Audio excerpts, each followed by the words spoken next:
अस्सलाम वालेकुम व्यूअर्स, मेरा नाम बिलाल खान है और मेरा ताल्लुक स्मार्ट इन्वेस्टमेंट से है। स्मार्ट इन्वेस्टमेंट्स और मेलबर्न मार्केटिंग के प्लेटफॉर्म से हम आपके लिए रियल एस्टेट सेक्टर की ब्रेकिंग न्यूज़ लेकर आते हैं, इंफॉर्मेशन लेकर आते हैं। आज हम काफ़ी लोगों की डिमांड थी, काफ़ी लोग पूछ रहे हैं, बार बार फ़ोन आ रहे हैं, तो हमने सोचा क्यों ना एक वीडियो बना लें। इस वीडियो में हम बताएंगे कि टैप सिटी भाग गया या नहीं भागा, टैप सिटी कहाँ है, किधर डिसअपीयर हो गया, कहाँ गायब हो गया, टैप सिटी की मैनेजमेंट किधर है, टैप सिटी के अफेक्टिव्स हैं तो कौन हैं, और टैप सिटी के क्लाइंट्स कहाँ हैं, टैप सिटी के इन्वेस्टर्स कहाँ हैं और डीलर कहाँ हैं। एकदम से मार्केट में एक बहुत बड़ा नाम आया और एकदम से वो गायब हो गया, उसके पीछे क्या रीजंस हैं। तो चलते हैं वीडियो की तरफ। नाजरीन, आप जानते हैं कि किसी भी हाउसिंग प्रोजेक्ट में 4 पिलर्स इन्वॉल्व होते हैं, और वो 4 पिलर्स सबसे पहले उसकी मैनेजमेंट, उसके बाद उसके डीलर्स, उसके बाद उसके क्लाइंट्स और साथ साथ इन्वेस्टर्स। ये 4 पिलर्स एक ऑर्गेनाइजेशन में जो रियल एस्टेट मार्केट में काम करती है एज अ हाउसिंग प्रोजेक्ट और एज अ कमर्शियल प्रोजेक्ट, उसमें इन्वॉल्व होते हैं। तो ये चारों प्रोजेक्ट अगर मार्केट में सेल परचेज रुक जाए या प्रोजेक्ट रुक जाए या कोई प्रॉब्लम्स आ जाएं, तो ये चारों लोग अफेक्ट होते हैं। एक अफेक्ट नहीं होता, ना सिर्फ क्लाइंट अफेक्ट होता है, ना सिर्फ इन्वेस्टर अफेक्ट होता है, ना सिर्फ मैनेजमेंट अफेक्ट होती है और ना ही सिर्फ डीलर अफेक्ट होता है। ऑल टुगेदर चारों के चारों पिलर्स डिस्टर्ब होते हैं इस चीज़ से। लेकिन कहते हैं ना कि अगर देर आए और दुरुस्त आए, और अगर इंसान टाइमली अपना चीज़ों को रेक्टिफाई कर ले, अपने प्रोजेक्ट को रेक्टिफाई कर ले, अपने इश्यूज़ को रेक्टिफाई कर ले, तो डेफिनेटली इसमें प्लस पॉइंट होता है। और जब बंदा दोबारा आता है तो वो रिफाइंड होके आता है, सारी चीज़ें क्लियर करके आता है। यही स्टोरी है टैप सिटी की भी।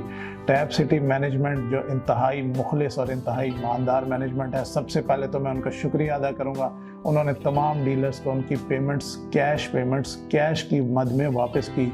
जी हाँ, कैश की मद में वापस की, किसी किस्म की एडजस्टमेंट में वापस नहीं की, किसी किस्म की फाइलों में मर्ज नहीं की, किसी किस्म की मर्जिंग में वापस नहीं की।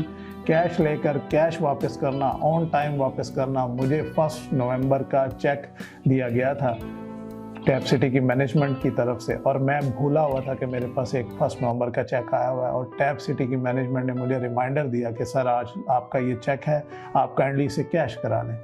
तो ये बहुत ही ऐसा इकदाम है, ये बहुत ही प्रोफेशनल एटीट्यूड है, ये बहुत ही प्रोफेशनल बिहेवियर है, और मैं इस बात से बहुत अप्रिशिएट करता हूँ। मेरे साथ कई ऐसे सैकड़ों की तादाद में डीलर्स हैं जिन तमाम डीलर्स की पेमेंट्स को टाइमली वापस किया गया है।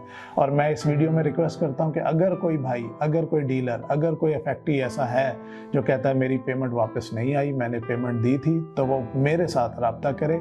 मैं उसके बिहाफ मैनेजमेंट से बात करूंगा, लेकिन मुझे यकीन है कि कोई भी बंदा ऐसा नहीं होगा जो मुझसे रब्ता करेगा, और क्योंकि कोई भी बंदा ऐसा नहीं है जिसकी पेमेंट अभी तक वापस नहीं की गई। तो ये सबसे बड़ा प्लस पॉइंट है, और मैं इसमें टैप सिटी को खराज तहसीन पेश करता हूँ।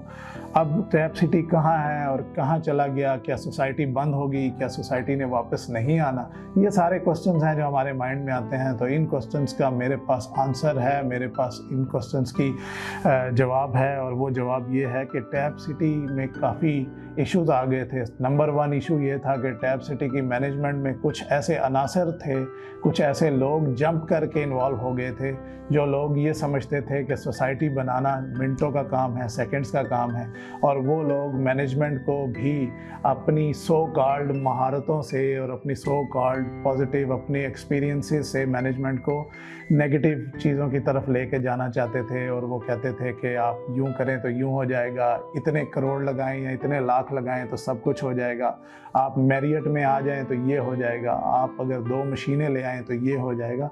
तो बहुत सी चीज़ें हैं नाजरीन, हर किसी का अपना कैलिबर होता है, हर किसी की अपनी सोच होती है, हर किसी का अपना प्रोफेशनल बिहेवियर और एटीट्यूड होता है। तो ऐसे लोगों से टैप सिटी ने जान छुड़ा ली है अल्हम्दुलिल्लाह। बहुत से ऐसे लोग हैं जिनको टैप सिटी अब अपनी मैनेजमेंट से निकाल चुकी है। उसी के लिए टैप सिटी की मैनेजमेंट ने SECP से रिज़ाइन किया, और अब एक नई मैनेजमेंट, एक रिफाइंड मैनेजमेंट जिसमें असल टैप ग्रुप शामिल है। मैं बता चुका हूं, मैं दोबारा बता देता हूं कि TAB all 3 entities are still available और स्टिल इंटाइटल, और स्टिल वो तीनों लोग जो T और A और B से जिनका नाम स्टार्ट होता है, वो तीनों क्रेडिबल लोग टैप सिटी की मैनेजमेंट में शामिल हैं, और उनके साथ साथ सिग्नेचर मार्केटिंग का सारा स्टाफ उनकी मैनेजमेंट में शामिल है। तो अक्लमंद के लिए इशारा ही काफ़ी है।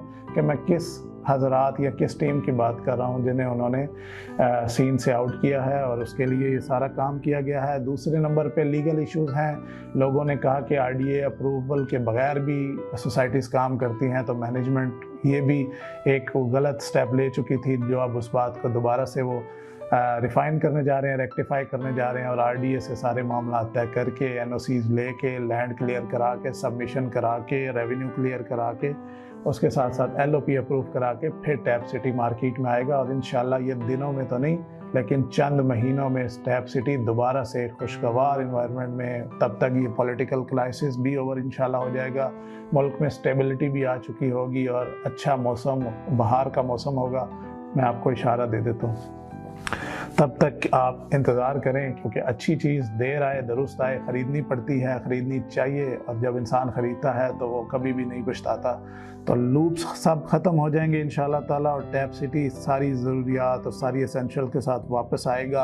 आप लोकेशन जानते हैं, मैं भी जानता हूँ, ऐसी लोकेशन पे इन्वेस्ट करना कोई भी मिस नहीं करना चाहता, ना कोई मिस करेगा इंशाल्लाह ताला। और तब तक के लिए आप बस मार्केट को देखें और अपनी इन्वेस्टमेंट्स को रोटेट करते रहें और इंशाल्लाह इंतज़ार करें, जैसे ही टैप सिटी वापस आएगा इंशाल्लाह अच्छा आ जाएगा। Thank you very much. अपना और अपने घर वालों का ख्याल रखें, दुआओं में याद रखें। मिलते हैं इंशाल्लाह अगली वीडियो में, और तब तक के लिए मुझे दें इजाज़त। अल्लाह हाफ़िज़।